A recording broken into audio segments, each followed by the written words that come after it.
প্রিয় বন্ধুরা, এই যে এই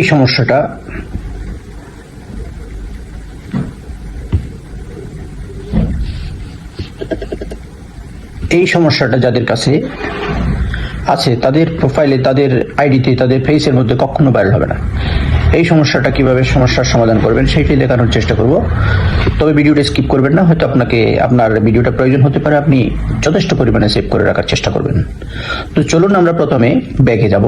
ব্যাকে গিয়ে একদম প্রথম থেকে আমি দেখানোর চেষ্টা করতেছি। আমি প্রথমে ফেসবুক অ্যাপটা ওপেন করব। ফেসবুক অ্যাপ ওপেন করে এখান থেকে আমি প্রোফাইলে যাব। প্রোফাইল থেকে দেখেন প্রফেশনাল ড্যাশবোর্ড। প্রফেশনাল ড্যাশবোর্ডে টাচ করব। ঠিক ওখান থেকে আমি আমার নোটিফিকেশন, ব্যাকে গিয়ে নোটিফিকেশনে যাব। এই যে আমার উপরে যে নোটিফিকেশন আছে, নোটিফিকেশনে যাব। নোটিফিকেশনের মধ্যে দেখেন আমার এই সমস্যাটা দেখা যাচ্ছে। এইটা সলভ করতে হবে। তাহলে আমাকে এখানে কিভাবে সলভ করবো? আমি ওখানে টাচ করব। ওখানে টাচ করার পরে দেখেন এখানে লেখা আছে আমার ভিডিওটা যেখানে চালু হয়ে গেছে। সেটা একমাত্র ফেসবুক সাজেস্ট করতেছে এই জিনিসটা আপনার এখানে থাকতে পারবে না, কারণ এটা যদি থাকে আপনার ভিডিও কখনো ভাইরাল হবে না। এই জিনিসটা শুধু আপনি দেখতে পারবেন, দর্শকের কাছে এটা পৌঁছাবে না ফেসবুক। এই জন্য এই জিনিসটা এখান থেকে রিমুভ করতে হবে। তাহলে আপনি সি ডিটেলসে যাবেন। সি ডিটেলসে গিয়ে দেখেন এখানে ইস্যু সবকিছু লিখে দিচ্ছে আপনাকে। মন মাঝি খবরদার, উনি এখানে ফেসবুকের কাছে এটা করছে, মানে রিপোর্ট করছে। তাহলে এটা ডিলিট করতে গেলে আমাকে কন্টিনিউতে যেতে হবে। আমি কন্টিনিউতে গেলাম।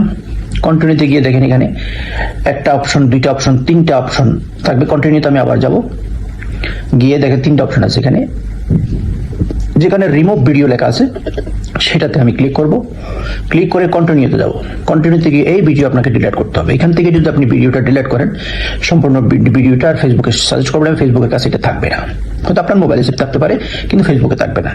তখন ভিডিওটা যখন আপনি ডিলিট করে দিবেন এখান থেকে, তখন আপনার কোনো নোটিফিকেশনের মধ্যে কি থাকবে না, ইস্যুটা আর থাকবে না। এখান থেকে ডিলিট করে আপনার নোটিফিকেশনটা আপনাকে ডিলিট করতে হবে। কিভাবে করবেন একটু মনোযোগ সহকারে থাকেন।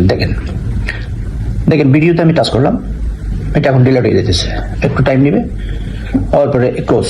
আমার ভিডিওটা এখন ক্লোজ হয়ে গেছে। তাহলে ক্লোজ হয়েছে কিনা আমি এখন নোটিফিকেশন গিয়ে আবার চেক করবো।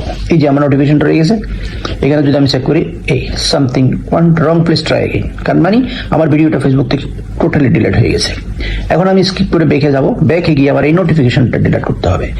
থ্রি ডট নোটিফিকেশনের সাইডে থ্রি ডট আছে, ওখানে টাচ করবো। টাচ করে ডিলিট দিস নোটিফিকেশন, এখানে টাচ করলে নোটিফিকেশনটা চলে এসেছে। তার মানে ভিডিওটা আপনার ফেসবুক থেকে রিমুভ হয়ে গেছে। এই ধরনের ভিডিও থাকলে আপনি তাড়াতাড়ি প্রতিদিন এই জিনিসটা চেক করবেন, চেক করে এগুলো রিমুভ করবেন। তখন